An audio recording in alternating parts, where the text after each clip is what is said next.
আমি আসি। আমাদের গল্পগুলো যদি ভালো লেগে থাকে তাহলে অবশ্যই সাবস্ক্রাইব করে পাশে থাকবেন। ধন্যবাদ। আর আমি প্রিয়াঙ্কা। আমাদের গল্পগুলো যদি ভালো লেগে থাকে অবশ্যই আমাদের চ্যানেলকে সাবস্ক্রাইব করে পাশে থাকবেন। পড়ালেখা শেষ করে বর্তমানে আমি বেকার জীবনযাপন করতেছি। শুধু বেকাররাই বুঝে বেকার জীবন কতটা কষ্টের। তাই কিছুদিন আগে এক বন্ধুকে বলেছিলাম যে কোনো একটা চাকরির খোঁজ দিতে। তাই সে আজকে সকালে আমাকে ফোন দিয়ে একটা কোম্পানির ঠিকানা দিল আর বলল গিয়ে ইন্টারভিউ দিয়ে আসতে। ওর কথা মতো সকালে আমি বেরিয়ে পড়লাম আমার গন্তব্য পথে। বাসার সামনে একটা বাসা পেয়ে গেলাম। সেখানে উঠে বসে পড়লাম জানালার পাশের সিটটায়। কানে হেডফোন লাগিয়ে আমি গান শুনতেছিলাম। এমন সময় শুনতে পেলাম কেউ আমাকে ডাকছে। আমি ঘুরেই তো বড়সড় একটা ক্রাশ খেলাম, কারণ পরীর মতো একটা মেয়ে আমার সামনে দাঁড়িয়ে আছে। তা দেখে আমি বললাম, কি চাই আপনার? সিটটা। মানে? জানালার পাশের সিটটাতে আমি বসবো, তাই আপনি আমার সিটটাতে বসেন। না ম্যাম, আমি পারবো না। প্লিজ ভাইয়া। হবে না, হবে না, বুঝছেন? আমার আবার একটু ভাব বেশি। বুঝেছি, সোজা কথায় উঠবেন না, তাই রাস্তাটা একটু বাঁকা করতে হবে। কি করবেন আপনি শুনি? যদি আপনি না উঠেন তাহলে আমি সব মানুষকে বলে দিব আপনি আমার গায়ে হাত দিতে চাইছেন। আরে আরে থামেন। এই যে বসেন আপনি, আমি অন্য সিটে গিয়ে বসি। না, আমার পাশেই বসতে হবে আপনাকে। কেন বসবো? আমি বলছি তাই, না হলে কিন্তু সবাইকে ওই কথাটা বলে দিব। আরে না না, এই তো বসছি। বলেই আমি ওর পাশের সিটেই বসে পড়লাম। কিছু দূর যাওয়ার পরে মেয়েটাই নীরবতা ভেঙে বলল, এই যে মিস্টার, আমি আবির। জি বলুন। আমি মিম। আপনার পাশে এত সুন্দর একটা মেয়ে বসে আছে, কোথায় একটু লাইন মারার চেষ্টা করবেন, কিন্তু আপনি তো দেখছি কথাই বলছেন না। আমি মেয়েদের সাথে কথা কম বলি। ও, তা কোথাও যাচ্ছেন মনে হয়। হুম, চাকরির ইন্টারভিউ দিতে। ও ভালো কথা। তা কোন company? Chowdhury group of industry. ও, তা আপনি কি গাড়ি ড্রাইভ করতে পারেন? সেটা আপনাকে কেন বলতে যাব? ভাই তো এটাও জিজ্ঞেস করতে পারে, তাই না? ওই, আপনি কি আমার ভাইবা মাস্টার নাকি যে এত কথা বলতেছেন? হতেও তো পারি, তাই না? আপনার ফালতু কথা বাদ দিয়ে একটু চুপ করে থাকুন তো। ওকে, থামলাম। তবে আপনার সম্পূর্ণ পরিচয়টা দেয়া যাবে কি? হুম, আমি রবিউল ইসলাম রবি। এবার মাস্টার্স কমপ্লিট করেছি। বাড়ি রংপুর। মিমের সাথে কথা বলতে বলতে আমি আমার জায়গায় এসে আমি নেমে পড়লাম। দেখলাম মিমও নেমে পড়ল। মিম একটা প্রাইভেট কারে উঠে চলে গেল। মিমের চলে যাওয়াতে আমার মনটা একটু হলেও খারাপ হয়ে গেল, কারণ মিমের ভয়েসটা ছিল অনেক সুন্দর আর দেখতেও সুন্দর। এক কথায় আমার মনের মতো একটা মেয়ে। যাই হোক, এসব ভাবতে ভাবতে আমি কোম্পানিতে এসে পড়লাম। বিশাল বড় একটা কোম্পানি, অনেক লোক আসছে ভাইবা দিতে। অনেকক্ষণ বসে থাকার পর আমার ডাক আসলো। আমি উঠে স্যারের রুমের দিকে পা বাড়ালাম। ভিতরে যাওয়ার আগে বললাম, আসতে পারি? জি, আসুন।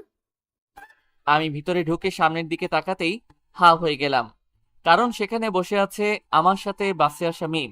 আমার এমন অবস্থা দেখে মিম বলল, কি মিস্টার রবি, ওখানেই দাঁড়িয়ে থাকবেন নাকি সামনে আসবেন? এগিয়ে গিয়ে বললাম, জি ম্যাম। বসেন। Thank you ma'am.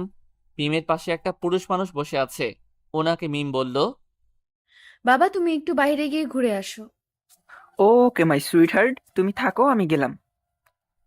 বলেই স্যার চলে গেল। আর তখনই মিম বলল, কি রবি সাহেব, গাড়ি ড্রাইভ করতে পারেন তো? হ্যাঁ ম্যাম, পারি, কিন্তু আমি তো ড্রাইভার হতে আসি নাই। সেটা ঠিক আছে, তবে আপনার ওই চাকরিটার বেতন কত সেটা জানেন তো? হ্যাঁ ম্যাম, 25,000 টাকা। আমি আপনাকে 40,000 টাকা দিব ড্রাইভারের জন্য। আমি মিমের কথায় রাজি হয়ে গেলাম, কারণ আমার টাকার দরকার ছিল। আচ্ছা রবি, শোনো, আমরা দুজন দুজনকে তুমি করে ডাকবো। না মানে ম্যাম। নো ম্যাম, বলো মিম।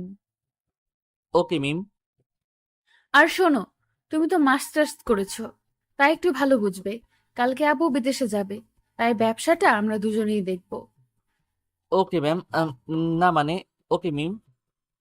আর শোনো, আজকে থেকে তুমি আমাদের বাসায় থাকবে। কিন্তু আমি তো থাকার জন্য বাসা ঠিক করেছি। ওটা বাদ, চলো এখন বাসায় যাব। আর তোমার যা যা লাগে দুপুরে এসে কিনে নিয়ে যাবে। আমি মিমের সাথে বাড়িতে এসে ওদের বাড়ির সামনে নামলাম। বিশাল বড় বাড়ি ওদের। আমি ধীরে ধীরে ওদের বাড়ির দিকে হাঁটা দিলাম। আমি বাড়িতে ঢুকতেই তো অবাক হয়ে গেলাম, কারণ সেখানে বসেছিল আমার বাবা। বাবাকে দেখে আমি এগিয়ে গিয়ে বললাম, আব্বু, তুমি এখানে? কেন, আমি বুঝি আসতে পারি না এখানে? আরে সেটা বলতেছি না, তুমি স্যারকে চেনো কিভাবে? আরে পাগল, তোর স্যার আমার বন্ধু হয়, বুঝলি? হুম। আর ওকে বলে আমি তোর চাকরির ব্যবস্থা করে দিলাম।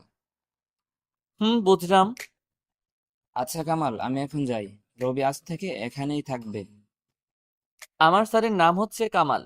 আর আমরা কিন্তু তেমন গরিবও না, আমাদের নিজস্ব ব্যবসা আছে। আমি যেন সারাদিন ঘুরে বেড়াতে না পারি, তাই আব্বু এই ব্যবস্থা করে দিছে। বলেই আব্বু চলে গেল। আমি আমার রুমে গিয়ে ড্রেস পাল্টে এসে রাতে খাবার খেলাম। খেয়ে এসে আমি রুমে বসে বসে ফোন টিপতেছি। এমন সময় মিম আমার রুমে আসলো। আরে ম্যাম, আপনি? কেন, আসতে পারি না বুঝি? আরে অবশ্যই আসতে পারেন, বসেন ম্যাম। তোমাকে কিন্তু এবার খুন করে ফেলবো। আরে কেন ম্যাম, আমার ভুলটা কি? তোমাকে না আমি বলছি আমাকে ম্যাম বলবা না। আর আমি তোমার থেকে ছোট, তাই নাম ধরে ডাকবা। কিন্তু আপনি তো আমার ম্যাডাম। আপনার কোম্পানিতে আমি সামান্য কিছু টাকার চাকরি করি। ওই, তোমার কাছে আমি ওই কথা শুনতে চাইছি? না। তাহলে যেটা বললাম সেটা যেন মনে থাকে। কিন্তু তবুও। কোনো কিন্তু নাই। আর হ্যাঁ, আমি এখন যাই, কালকে সকালে কথা হবে। Okay ma'am. সরি।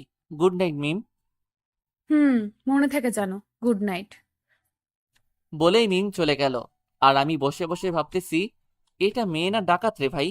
কারণ যখন মিম রাগ করে মনে হয় তখন মিমের চোখ দিয়ে রক্ত বের হচ্ছে। যাই হোক, এইসব ভাবতে ভাবতে ঘুমিয়ে পড়লাম। সকালবেলা কারো নরম হাতের স্পর্শ পেলাম আমার মুখের মধ্যে। চোখ খুলতেই দেখতে পেলাম মিম আমার নাকটা ধরে টানতেছে। এটা দেখে আমি মিমকে বললাম, আরে কি হলো? আমার নাকটা টানতে টানতে বড় করে দিবে নাকি? হুম, দেবই তো। কারণ সেই কখন থেকে ডাকতেছি আর মহারাজ আরো বেশি করে ঘুমাইতেছে। নাক বড় হলে আমাকে তো আর তখন কেউ বিয়ে করবে না। তখন আমার কি হবে? কেউ করবে কিনা জানি না, তবে আমি তো করবই। মানে? কিছু না, গাধা একটা। ওই, আমাকে গাধা বলবা না বলে দিলাম। ওকে, বলবো না। এখন ফ্রেশ হয়ে আসো, এক জায়গায় যাব। এত সকাল সকাল কেন? বিএফ এর সাথে দেখা করবে নাকি? থাপ্পড় খেয়ে অবাক হয়ে গেলাম, কারণ সামান্য একটা কথার জন্য মিম আমাকে থাপ্পড় মারলো। আমার এমন অবস্থা দেখে মিম বলল, আমার যদি বিএফ থাকতো তাহলে তোমাকে লাগতো না। সরি, আমার ভুল হয়ে গেছে। ওকে, বাদ দাও ওসব। এখন যাও তো, ফ্রেশ হয়ে খেতে আসো। ওকে। বলে আমি ফ্রেশ হয়ে খেতে আসলাম। খাওয়া শেষ করে মিম আর আমি বাড়ি থেকে বের হলাম। আমি ড্রাইভ করতেছি, আর মিম আমার পাশে বসে আছে। সত্যি বলতে কি, আমার অন্যরকম একটা ভালো লাগা কাজ করছে। কিছুক্ষণ পরে মিম নীরবতাটা ভেঙে বলল, আচ্ছা রবি, তুমি কখনো প্রেম করো নাই? হা হা হা হা। হাসালে আমাকে। হাসো কেন? কারণ আমার মতো দেখতে খারাপ চেহারা ছেলেকে ভালোবাসবে আবার কে? ওই, তোমাকে কে বলছে যে তুমি দেখতে খারাপ? কেউ অবশ্য বলে নাই। তাহলে যে বললা খারাপ।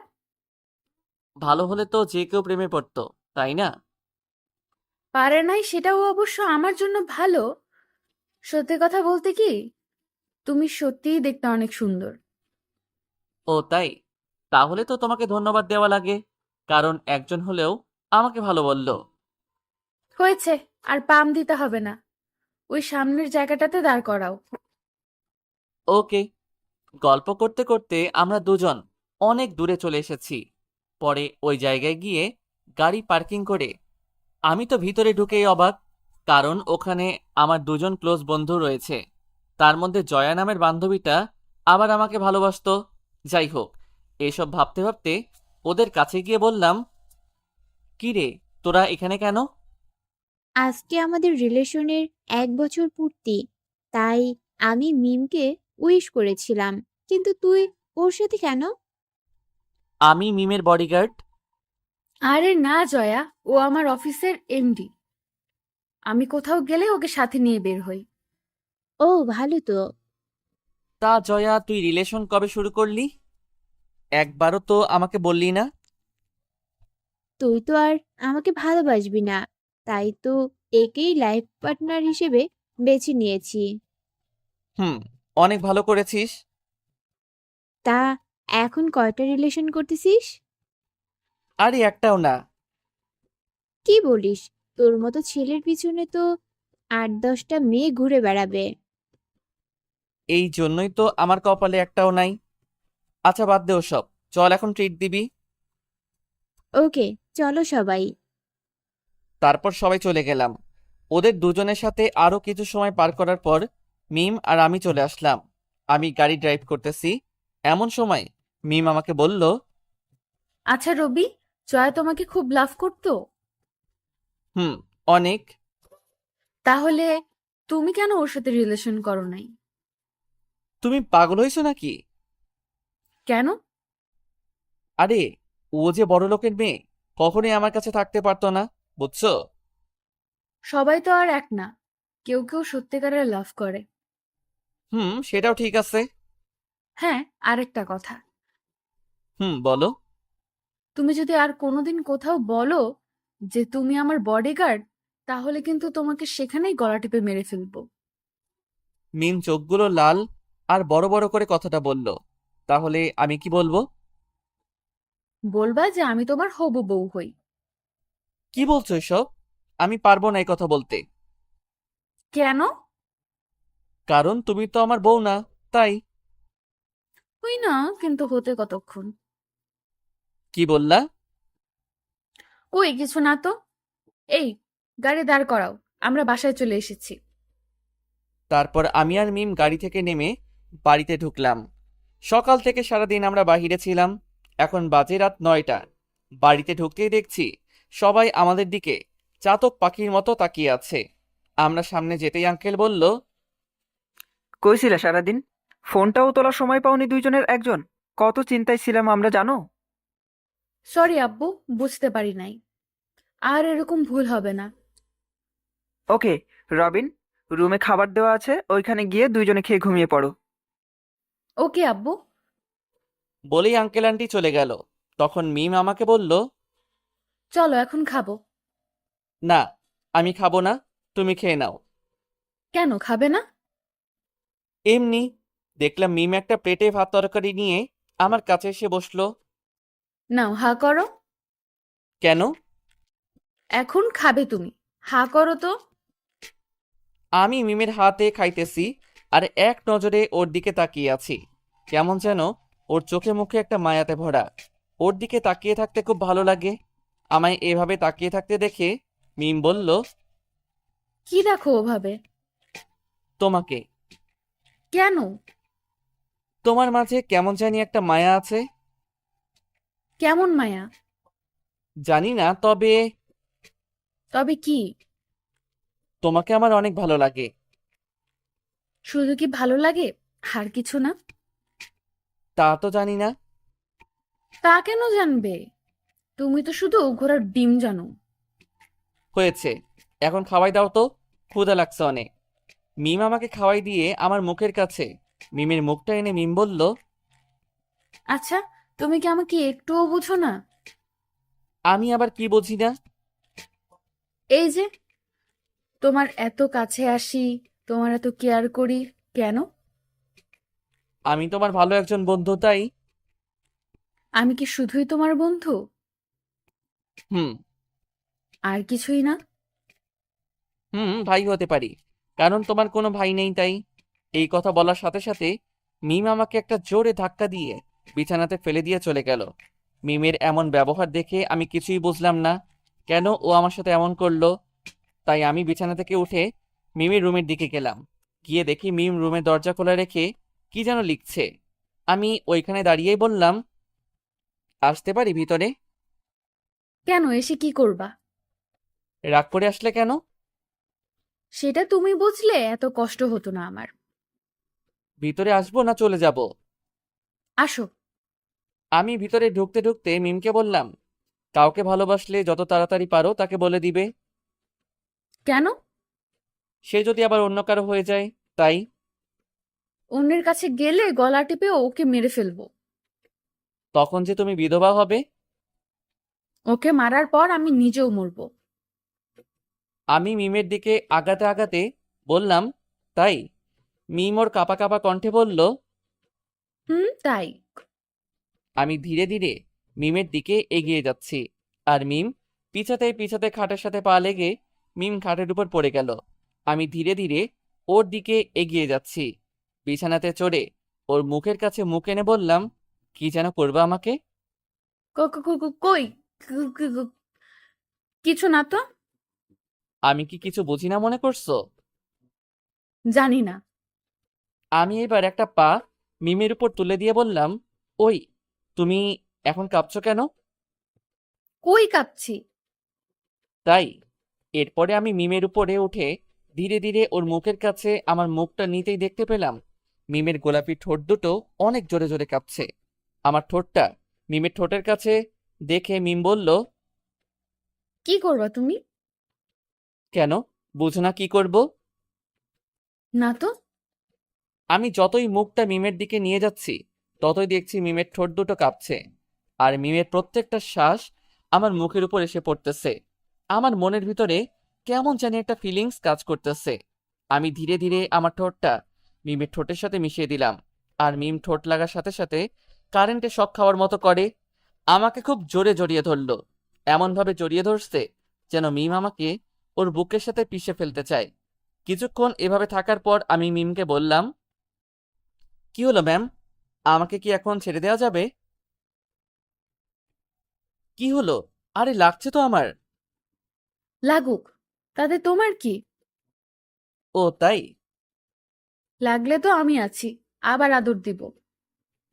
যে আদর করছো, আর এক সপ্তাহ কোনো আদর লাগবে না। কেন? তোমার যে ওজন আর তোমার দাঁত দিয়ে আমার ঠোঁটের যে অবস্থা করছো, তাই আর কোনো আদর লাগবে না আমার। তাই না? হুম।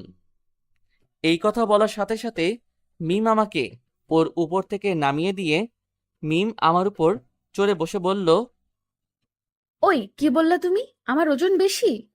আমি তোমার ঠোঁটে কামড় দিছি? আরে না, তুমি তো আমাকে আদর করছো। দেখো, আমার পেট ভরে গেছে তোমার আদর খেয়ে। আর একটু দিব নাকি? এখন আর লাগবে না। বেশি মিষ্টি খেলে আবার ডায়াবেটিস হবে। আর যত আদর আছে সব আদর বিয়ের পর দিও। আচ্ছা, বিয়ের পরে দিব কিন্তু। কিন্তু কি? দিনে 3 বার আমাকে রসমালাই দিতে হবে। পরবো না আমি। কি বললা তুমি? আরে বললাম 3 বার কেন, 1000 বার হলেও তোমাকে রসমালাই দিব। মনে থাকে জানো। হুম, মনে থাকবে। ছাড়ো এখন, আমি রুমে যাব। অনেক রাত হয়েছে, ঘুমাবো। আজকে আমার সাথে থেকে যাও না। পাগল হইছো নাকি? আমাদের এখনো বিয়ে হয়নি, তাই নো দুষ্টমি। Bye, good night. বলেই আমি মিমির রুম থেকে বের হয়ে আসলাম। এসে আমি ঘুমিয়ে পড়লাম। সকালবেলা ঘুম থেকে উঠেই আমি শুনতে পেলাম মিম ওর আব্বুকে কি যেন বলছে। তাই ওটা ভালো করে শোনার জন্য আমি এগিয়ে গেলাম।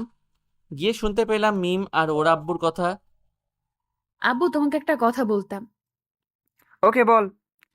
রাগ করবা না তো? আজ পর্যন্ত তোর কোনো কথাই আমি রাগ করছি? না।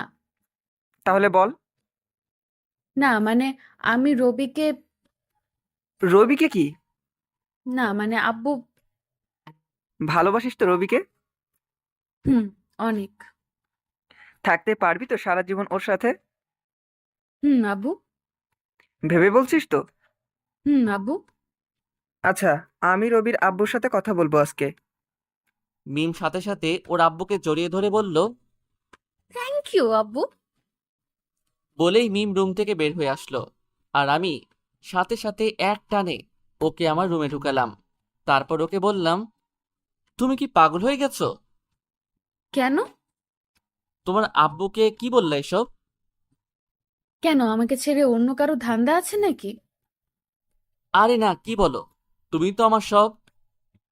আসলে সত্যি বলতে কি, তোমাকে ছাড়া একা একা ঘুমাতে ভালো লাগে না, তাই তো এই ব্যবস্থা করলাম। ভালো করছো, আসো তো, তোমাকে একটু আদর করি।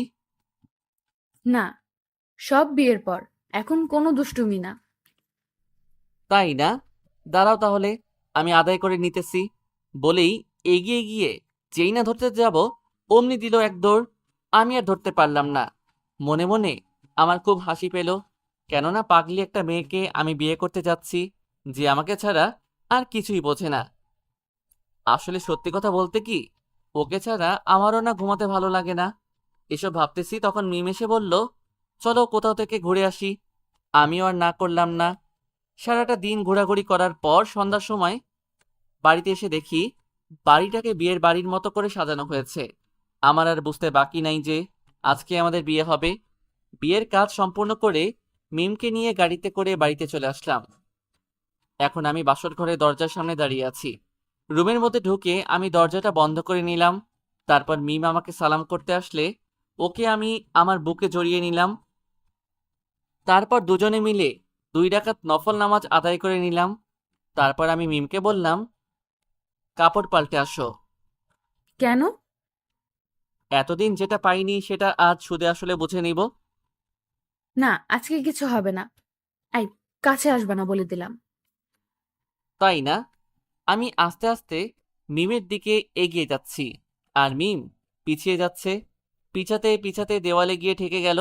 তারপর মিমকে কোলে তুলে নিয়ে খাটে শুইয়ে দিলাম। তারপর কি আরো দেখবেন আপনারা? ইতিহাস গড়ার মিশনে যাচ্ছি, আমাদের জন্য দোয়া করবেন। হ্যালো বন্ধুরা, গল্পটি ভালো লাগলে লাইক, কমেন্ট অ্যান্ড শেয়ার করতে ভুলবেন না। আরও এমন রোমান্টিক গল্প পেতে আমাদের চ্যানেলটি সাবস্ক্রাইব করে আমাদের সাথেই থাকুন। ধন্যবাদ।